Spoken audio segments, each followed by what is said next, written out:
What's up everyone, I'm going to show you what build to use against Rellana to take her down quickly, and I'll also talk about all of her attacks and how to avoid them to be prepared for the fight. But really, the best way to learn how to fight a boss in any Souls games is to fight them and die to them a lot, unfortunately.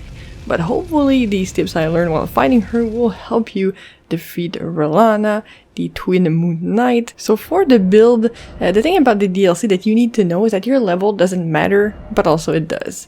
So let me explain. Even if your max level, which is 713, you will not be able to enter a boss room and just one-shot them because the DLC enemies, all of them, including the bosses, scale with you.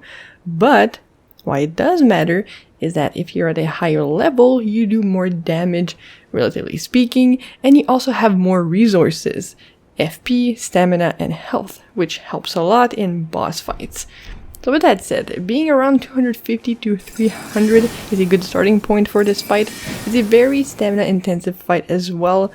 But if you use a shield, you should also be able to block the attacks. You'll not have time to dodge and save you from having to use all of your healing potions. So if you keep all of that in mind, this is the build that I came up with to fight her. I went for a Dex and Intellect Frost build. I remembered using Ice Spear, the Ash of War from that Death Knight build I did like a year ago, and I knew it was pretty strong and that it could stance break enemies. So I decided to give it a try. And man, does it ever bring Clapdown down on this woman. Not only will you proc Frostbite really rapidly on her because it's one of her weakness, it actually will stance break her. And once she is stance broken, like most enemies, you can continue wailing down on her as she slowly gets up, which is really important, especially when you get into phase 2 of the fight. As for the equipment, I was using the Partisan Spear as well as the Redmane Great Shield. I wasn't using a lot of armor because I was using the Talisman that increases your attack power with how little armor you have. So for the stats, you want 65 Vigor, 59 Mind, 55 Endurance, 85 Dex, and 85 Intelligence. Now this is what I mean by having a lot more resources the higher level you are, because 4 of these attributes are really important to have, and if you're lower level, you can't spend all the points in Mind and Endurance especially, because you need them for Dex and Intelligence to, do damage. But that's the gist of the stats for the build. If you're level 300, you want something like that. As for the talismans, I was using the Dragon Crest Great Shield Talisman. The Dagger Talisman enhances critical damage, because as I said, the Ice Spear, you'll be able to stance break her a few times in the fight, and that will come in handy. Also be using the Shard of Alexander to make Ice Spear do more damage, and finally the Blue Dancer Charm. So let's move on to her attacks and how to avoid them. In phase 1, she will do a spin slash to get in on you, followed up by a combo. Now the combo can be different every time, but the end of her combos have a lot of recovery, so you can punish her with Ice Spear then. Even like if you're right in her face, because sure, Ice Spear isn't the quickest Ash of War there, but it's pretty rapid. It's more rapid than her Frost Stomp and the one that you get from defeating the Dancing Lion in the DLC. So it's easy to avoid her attacks by rolling. Her attacks are fairly slow, she just follows up a lot, there's a lot of slashes. So that's why if you're not sure you're going to avoid her slashes, you can use the shield to block, which helps a lot. I don't bother guard countering her because she will start another flurry of blows soon after that, and depending on your weapon, obviously some of them are really slow, but I found that actually just punishing her with Ice Spear is the best for this fight, especially if you want to get that stance break. Rellana will summon some Glint Blades, either it's 3 or 5, but you have plenty of time to punish her with Ice Spear from a distance when she's summoning them.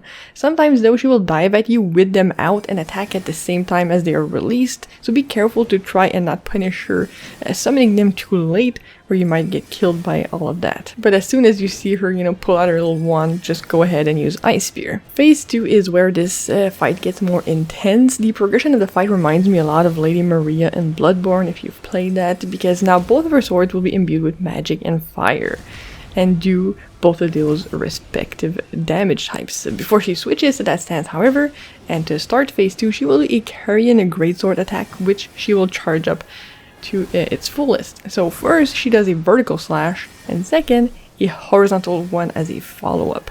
You must dodge them both because they cover the entire freaking arena and they will kill you. Now the first vertical slash might not kill you in one shot, but the second one definitely will. Now once she switches to that magic and fire stance, which signifies the start of phase 2, you will actually have a lot of time to punish her, because she'll just like be chilling there with her swords out and do some flourishes and stuff. So you can punish her with Ice Spear repeatedly. This is where you want to do the most damage and stance break her, because the more damage you do at the beginning of phase 2, the better it will be later on. Now her attacks are more of the same in phase 2, however she will use a fire vortex with the sword that's covered in fire. And this is a large AoE that will cover a big area, and if you're caught in that area, you'll get hit by the fire pillars and they hurt a lot. Some of her slashes with the fire sword will also explode around you after she's slashed the air. As I mentioned, kind of like the Lady Maria fight. And with her magic blade, she will send arcs of magic projectiles. If I recall correctly, she will do 5 of them, but they're fairly easy to dodge, right? Either dodging left or right will do the trick, and the last one is very delayed. It's vertical, again, dodge right and left. The times that I did fight her in the phase 2, she didn't use them a lot. Now the attack you must look out for that she will do 100% of the time when she is near death is the Twin Moons spell. If you don't dodge it correctly, if you mess up once, you're dead. No ifs, ands, or buts about it. It's GG's, shake my hand. So this spell is 3 explosions. The first is you'll see the moon hitting the ground and you need to jump over it. If you don't, you'll be stuck in the air and you'll get comboed by the second and the third explosion and you're going to die. It's just an automatic kill. The second explosion is the second moon coming down and hitting the ground again. You have to jump it, but both of the moons come very rapidly one after the other, so you need to jump quickly. Like as soon as your feet touch the ground after jumping once, you gotta jump again. The third explosion is delayed. So she will come down and stab both of her swords into the ground, and that's the kill shot right there. So even if you avoided both of the moons perfectly, then you absolutely need to dodge this last one or you're going to die. I suggest watching her arms. As soon as she starts to stab down, you want to jump. This is the most annoying part of the fight. Other than that, I mean, she's not too difficult to deal with if you use the Ice Spear and the shield to cover your bad rolls. All in all, it really was an awesome fight. Like, it was so hyped, my heart was beating out of my chest at the end with the way the fight was more intense, and then the music was more intense, and then she went in the air and did this badass spell, and I was like, what is going on? Anyways, it is such a great experience, so I hope you enjoyed this fight, and I hope that this guide helped you to beat her quickly and painlessly. And as always, thank you so much for watching. If you have any other tips for this fight, put them down in the comments below, and as always, I'll see you all very soon.